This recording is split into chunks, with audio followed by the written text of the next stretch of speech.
आप देख रहे हैं इंडिया टाउन न्यूज, भारत की बात। नमस्कार, आप देख रहे हैं इंडिया टाउन न्यूज और मैं हूं आपके साथ आस्था सिंह। स्वागत है आपका हमारे दुर्ग भिलाई के खास बुलेटिन में। तो चलिए नजर डालते हैं आज की सुर्खियों पर। बिना रेडियोलॉजिस्ट बंद पड़ी मशीनें, मरीज परेशान, घोषणाएं बहुत, सुविधाएं नदारद, स्वास्थ्य व्यवस्था की खुली पोल। जमीन रजिस्ट्री शुल्क बढ़ोतरी, भाजपा कांग्रेस आमने सामने, दुर्ग में भाजपा की प्रेस वार्ता, कांग्रेस ने भी रखा अपना पक्ष। कॉलेज में अब डॉग गाइडलाइन, आवारा कुत्तों पर नई हिदायत, कांग्रेस ने किया विरोध। भिलाई में हनुमंत कथा का ध्वज पूजन, भिलाई में सेवा समर्पण समिति का आयोजन, डिप्टी सीएम विजय शर्मा हुए शामिल।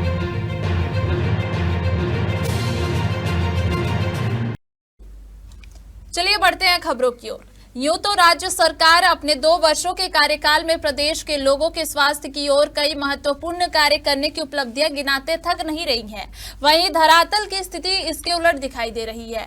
दुर्ग जिले के सबसे बड़े medical college government Chandulal Chandrakar medical college Kanchadur में मरीजों को बुनियादी सुविधाएं तक उपलब्ध नहीं है। आपको बता दें कि यहां रोजाना सैकड़ों मरीज इलाज के लिए पहुंचते हैं, लेकिन उन्हें रेडियोलॉजी की सभी जांचों की सुविधा मेडिकल कॉलेज में न होने के कारण या तो 10 किलोमीटर दूर दुर्ग जिला अस्पताल जाकर घंटों लाइन में खड़ा होना पड़ता है, या निजी केंद्रों में महंगे खर्च पर अल्ट्रासाउंड, सोनोग्राफी और सीटी स्कैन करवाना पड़ता है। हमारे संवाददाता ने जब मेडिकल कॉलेज में जाकर स्थिति का जायजा लिया तो पता चला कि पिछले 1 वर्ष से अधिक समय से यहाँ कोई रेडियोलॉजिस्ट नहीं है, जबकि अल्ट्रासाउंड और सोनोग्राफी मशीनें उपलब्ध हैं, लेकिन उनका उपयोग न हो पाने के कारण वे सब कबाड़ बनकर रह गई हैं। हैरानी की बात यह है कि प्रदेश के स्वास्थ्य मंत्री श्याम बिहारी जायसवाल ने पिछले 1.5 वर्षों में इस मेडिकल कॉलेज का निरीक्षण किया और कई घोषणाएं की, लेकिन इतनी लंबी अवधि बीतने के बावजूद मरीज आज भी बुनियादी सुविधाओं के अभाव में परेशान है। मेडिकल कॉलेज की यह हकीकत उन सभी उपलब्धियों पर सवाल खड़ा करती है जिनका दावा सरकार करती आ रही है। एक तरफ राज्य सरकार प्रदेश के लोगों के स्वास्थ्य के प्रति बड़ी दिशा की ओर काम करने की कई दावे करती है, परंतु सारे दावों की पोल दुर्ग जिले के सबसे बड़े मेडिकल कॉलेज कहे जाने वाले सीएम मेडिकल कॉलेज कंचादुर में खुलते हुए नजर आती है, जहां पर प्रत्येक दिन की अगर बात करें तो 500 से ज्यादा, और अगर महीने की बात करें तो प्रत्येक महीने 13,000 से ज्यादा लोग अपना इलाज कराने के लिए सीएम मेडिकल कॉलेज कंचादुर पहुंचते हैं। परंतु जो बुनियादी जो सुविधाएं हैं इलाज के अलावा, जैसे कि रेडियोलॉजी की अगर बात करें तो एक्सरे से लेकर अल्ट्रासाउंड, सोनोग्राफी जैसे तमाम जो सुविधाएं जो लोगों को मिलनी चाहिए अस्पताल जो मेडिकल कॉलेज में, वह कई विगत 1 वर्षों से वहां बंद पड़ी हुई है।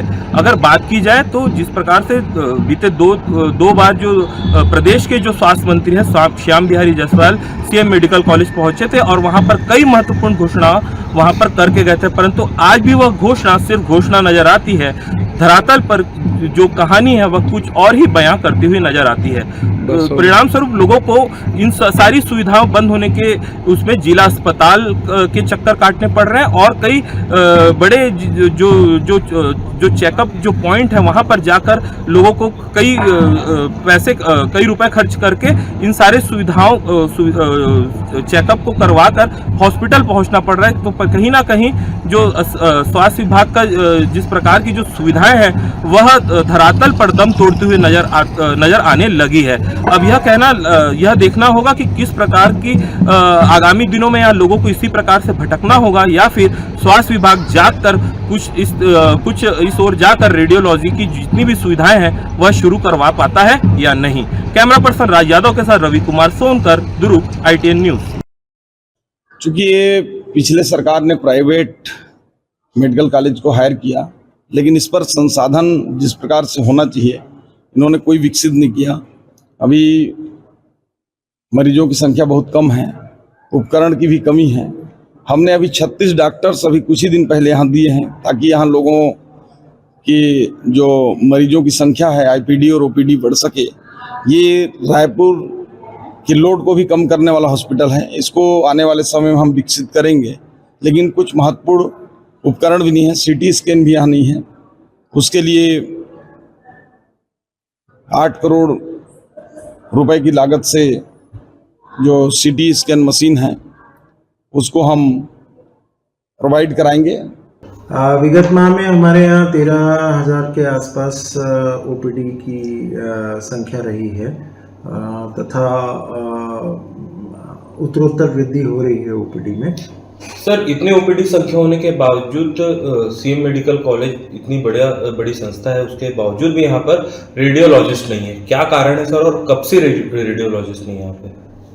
पूर्व में हमारे यहाँ एसोसिएट प्रोफेसर तथा 2 एसआर और वही एसआर फिर बाद में हमारे यहाँ असिस्टेंट प्रोफेसर के पद पर कार्यरत थे, परंतु कुछ कारणवश उन्होंने यहाँ पे इस्तीफा देकर निजी सेवा कहीं करने का निर्णय लिया है। उसके बाद हमारे द्वारा डीन कार्यालय द्वारा समय समय पर वॉक इन इंटरव्यू आयोजित किया गया है। भिलाई शहर को स्वच्छ और सुंदर और हरा भरा बनाए रखने के लिए नगर पालिका निगम लगातार प्रयास कर रहा है। नगर पालिका आयुक्त राजीव कुमार पांडे के निर्देश पर शहर के सभी प्रमुख उद्यानों में नियमित साफ सफाई और पौधों की सिंचाई का कार्य किया जा रहा है। नगर पालिका निगम द्वारा कुसुम कानन उद्यान, योग उद्यान, राशि उद्यान और हुडको स्थित सुभाष उद्यान सहित अन्य उद्यानों में साफ सफाई और पौधों की देखभाल नियमित रूप से की जा रही है। निगम के नियमित एवं प्लेसमेंट कर्मचारी प्रतिदिन साफ सफाई के साथ साथ रोपित पौधों में पानी की सिंचाई कर रहे हैं, जिससे उद्यानों में हरियाली बनी रहे।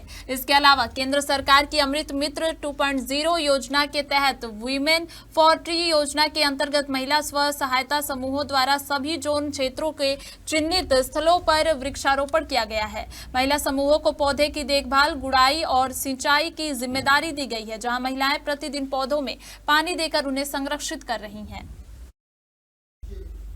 भिलाई इस्पात नगरी में जयंती स्टेडियम के समीप मैदान में 25 से 29 दिसंबर तक आयोजित होने वाली दिव्य हनुमंत कथा के लिए ध्वज पूजा कार्यक्रम संपन्न हुआ।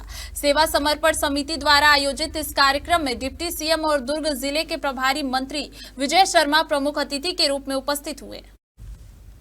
कार्यक्रम में जगदलपुर विधायक और भाजपा प्रदेशाध्यक्ष किरण सिंह देव भी उपस्थित रहे। इस दौरान विधि विधान से भगवान हनुमान और ध्वज पूजन कर ध्वज फहराया गया। इसके बाद श्रद्धालुओं ने सामूहिक रूप से हनुमान चालीसा का पाठ किया। कार्यक्रम का आयोजन सेवा समर्पण समिति की ओर से भव्य रूप से किया गया, जिसमें बड़ी संख्या में श्रद्धालु शामिल हुए और धार्मिक माहौल में कार्यक्रम संपन्न हुआ।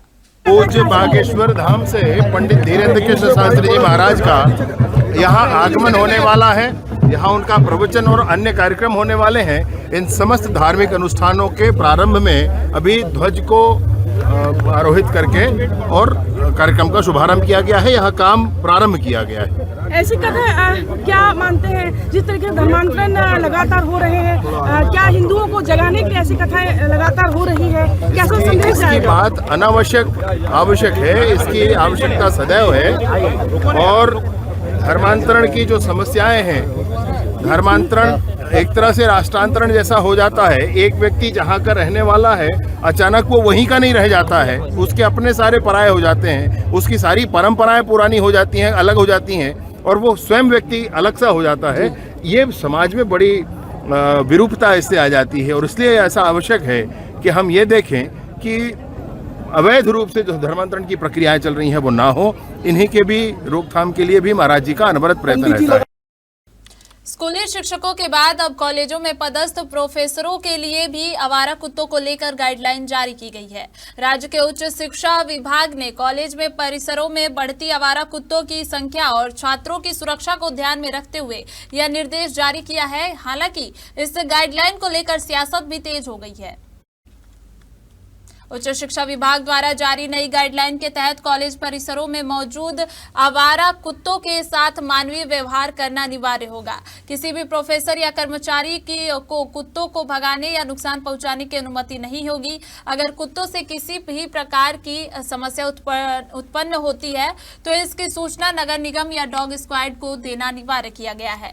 गाइडलाइन में कॉलेज परिसरों में खुले में भोजन डालने पर रोक लगाई गई है। वहीं आक्रामक या बीमार कुत्तों की जिम्मेदारी संबंधित स्थानीय निकाय की होगी। विभाग का कहना है कि इन निर्देशों का उद्देश्य छात्रों और स्टाफ की सुरक्षा के साथ साथ पशु कल्याण सुनिश्चित करना है। लेकिन इस गाइडलाइन को लेकर कांग्रेस ने आपत्ति जताई है। कांग्रेस नेताओं ने इसे तुगलकी फरमान बताते हुए कहा कि सरकार को शिक्षण संस्थानों की मूल समस्याओं पर ध्यान देना चाहिए, न कि इस तरह के अव्यावहारिक आदेश जारी करने चाहिए। देखिए, डॉग्स के विषय में जो प्रकरण है वो माननीय उच्चतम न्यायालय सुप्रीम कोर्ट तक पहुंच गया था। उन्होंने भी कुछ अपना गाइडलाइंस दी है। एक्चुअली एक हर व्यक्ति एनिमल लवर होता है और उसको होना चाहिए, क्योंकि वो भी, उनमें भी जीवन होता है, उनको भी तकलीफ होती है। तो कभी कभी डॉग्स के साथ लोग बड़ी बेरहमी से पेश आते हैं, जो बिल्कुल गलत है। और आजकल सबसे अच्छी बात है कि जो विदेशी डॉग्स का चलन हमारे यहाँ था, वो विदेशों में भी यहाँ के स्ट्रीट डॉग्स मंगाए गए हैं पालने के लिए। तो पहली चीज तो यह है कि सबसे अच्छा है कि विदेशी डॉग्स को ना खरीदते हुए स्ट्रीट डॉग्स, जो बहुत बड़ी समस्या हमारी सोसाइटी के लिए, लोग घबराते हैं, तो स्ट्रीट डॉग्स को अडॉप्ट करें। तो स्ट्रीट डॉग्स को अडॉप्ट करने से उनकी प्रॉपर केयर होगी और उनकी संख्या भी कम होगी। फिर गवर्नमेंट को एक ऐसी नीति बनानी चाहिए कि जिस तरह से आप पोलियो ड्रॉप बच्चों को पिलाते हैं फ्री ऑफ कॉस्ट, उसी तरह डॉग्स का भी वैक्सीनेशन फ्री में होना चाहिए।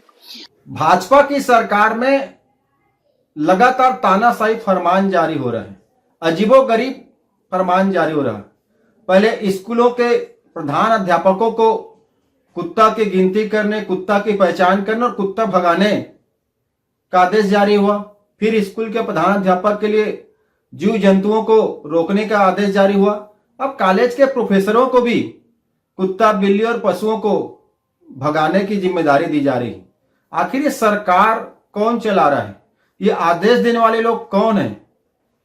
शिक्षा के क्षेत्र में जो काम करने वाले गुरुजन हैं, प्रोफेसर है, जिनका काम बच्चों को पढ़ाई कराकर उनके भविष्य को उज्जवल बनाना है, प्रदेश के भविष्य को स्थापित करना है, ऐसे में पढ़ाई कार्यों को छुड़ाकर उन्हें कुत्ता, बिल्ली, सांप, बिच्छू रोकने और गिनती करने की जिम्मेदारी देना हास्यास्पद है। नेशनल मैथमेटिक्स डे के अवसर पर दुर्ग के शासकीय doctor Waman Rao Patankar girls PG college में एक विशेष कार्यशाला का आयोजन किया गया। इस कार्यक्रम में मुख्य अतिथि के रूप में पूर्व अपर संचालक उच्च शिक्षा डॉक्टर राजेश पांडे उपस्थित रहे। कार्यशाला में महाविद्यालयीन छात्रों ने गणित और जीवन में उसकी उपयोगिता को लेकर विभिन्न मॉडलों की प्रदर्शनी लगाई, जिसे अतिथियों और कॉलेज के प्रोफेसरों ने काफी सराहा। कार्यक्रम के दौरान डॉक्टर राजेश पांडे ने कहा कि अगर गणित को जीवन से जोड़ा जाए तो इसे समझना और भी आसान हो जाता है। उन्होंने यह भी जोर दिया कि गणित को रोचक बनाने के लिए उसके व्यवहारिक अनुप्रयोगों को समझना बहुत जरूरी है। आपको बता दें कि national mathematics day Srinivasa Ramanujan के जन्म दिवस के अवसर पर मनाया जाता है। इस दिन का उद्देश्य गणित के महत्व और उसकी उपयोगिता को विद्यार्थियों और समाज के सामने लाना है। एक्चुअली क्या है कि गणित तो भयभीत होने वाला विषय नहीं है, उसके नाम से भयभीत होते हैं लोग। उसका कारण ये है कि स्कूल लेवल पे उनके कॉन्सेप्ट उतने क्लियर नहीं होते जो कि होने चाहिए। यदि स्कूल में उनके कॉन्सेप्ट क्लियर हो जाएंगे तो उनको गणित से भय नहीं लगेगा। तो कभी भी वो किसी समस्या या किसी प्रॉब्लम में अटकते हैं तो उनको लगता है ये तो बहुत कठिन है, जबकि ऐसा नहीं है। और आज की जो कार्यशाला थी वो जो हमारे देश के और विश्व के महान गणितज्ञ श्रीनिवास रामानुजन की आज बर्थ एनिवर्सरी थी के उपलक्ष्य में मनाई गई थी। उनकी बर्थ तो 22 दिसंबर को हुई थी। तो गर्ल्स कॉलेज दुर्ग ने एक बहुत अच्छा कार्यक्रम जो कि Chhattisgarh council of science and technology द्वारा स्पॉन्सर्ड था। महाविद्यालय में नेशनल मैथमेटिक्स डे जो 22 दिसंबर को श्रीनिवास रामानुजन की स्मृति में मनाया जाता है, उसका हम लोगों ने इनोवेशन किया है। और उसमें हमारे गेस्ट आज पूर्व अपर संचालक और जो कि मैथमेटिक्स के एक बहुत जाने माने विद्वान प्रोफेसर भी हैं, डॉक्टर राजेश पांडे, उनको हमने आमंत्रित किया था। तो इस मैथमेटिक्स डे के आयोजन का पर्पस, उद्देश्य ये है कि हर विषय की अपनी एक इम्पोर्टेंस होती है और उसके बारे में जो और भी स्टूडेंट्स हैं, पब्लिक है, उसको भी थोड़ा सा अवेयर और जागरूक होना चाहिए कि दैनिक लाइफ में उनकी क्या महत्ता है। राज्य सरकार द्वारा जमीन रजिस्ट्री शुल्क में की गई बढ़ोतरी और उसमें दोबारा संशोधन को लेकर दुर्ग स्थित भाजपा कार्यालय में एक प्रेस वार्ता आयोजित की गई। इस प्रेस वार्ता को क्रेडा ऊर्जा विकास प्राधिकरण के अध्यक्ष भूपेंद्र सवन्नी ने संबोधित किया। भूपेंद्र सवन्नी ने राज्य सरकार के विजन को स्पष्ट करते हुए कहा कि आजादी के बाद से अब तक प्रदेश में जमीन से जुड़े कोई ठोस सुधार नहीं हुए थे। धोखाधड़ी को रोकने के लिए सरकार द्वारा रजिस्ट्री से पहले क्रेता विक्रेता की पहचान, ऑनलाइन रजिस्ट्री, ऑनलाइन नामांतरण और ऑनलाइन जमीन सर्च जैसी कई सुविधाएं शुरू की गई हैं। इसके साथ ही जमीन की गाइडलाइन दर और वास्तविक बाजार दरों के बीच लंबे समय से चले आ रहे अंतर को समाप्त कर उसे व्यवस्थित करने का प्रयास किया गया है। वहीं इस फैसले पर कांग्रेस ने कड़ा विरोध जताया। कांग्रेस के वरिष्ठ प्रवक्ता धनंजय सिंह ठाकुर ने इसे तानाशाही निर्णय करार देते हुए कहा कि इस फैसले से किसान और मध्यम वर्ग के लोग जमीन खरीदने से वंचित हो जाएंगे। उन्होंने राज्य सरकार से मांग की है कि जमीन रजिस्ट्री शुल्क को वापस संशोधित किया जाए और जनता के हित में निर्णय लिया जाए। देखिए, आजादी के बाद से लेकर पंजीयन की दृष्टि से कोई बड़े रिफॉर्म इस प्रदेश में हुए नहीं।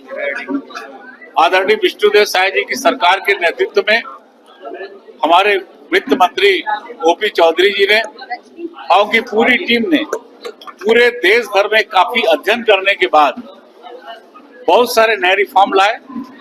और जिस प्रकार से आप देखे होंगे, सबसे पहले जो रिफॉर्म पंजीयन में लाया गया कि पंजीयन में जिस जमीन की खरीदी बिक्री की जा रही है वहाँ क्रेता विक्रेता दोनों खड़े होकर जमीन को आइडेंटिफाई करते हैं। ऑनलाइन आप जमीन को सारे घर बैठे सर्च कर सकते हैं। ऑनलाइन रजिस्ट्री की सुविधा आपको प्राप्त हो गई, ऑनलाइन नामांतरण की सुविधा आपको प्राप्त हो गई।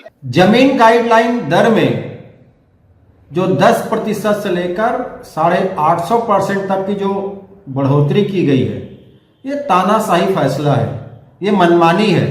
ये गरीब किसान मध्यम वर्गीय को जमीन लेने के अधिकार से वंचित करना है और इस तानाशाही फैसले के खिलाफ पूरे प्रदेश में आंदोलन हो रहा है, जनता विरोध कर रही है। और जिस प्रकार से भाजपा के नेता इस रिफॉर्म को वापस लेने की बात कर रहे हैं, ये सिर्फ झूठ बोल रहे हैं, गुमराह कर रहे हैं। आज भी जमीन गाइडलाइन दर में जो बढ़ोतरी की गई थी वो ज्यों का त्यों है, उसमें किसी प्रकार से कोई बदलाव नहीं हुआ है। हमारे दुर्ग भिलाई के खास बुलेटिन में फिलहाल इतना ही। देखते रहिए इंडिया टाउन न्यूज, भारत की बात। नमस्कार। आप देख रहे हैं इंडिया टाउन न्यूज, भारत की बात।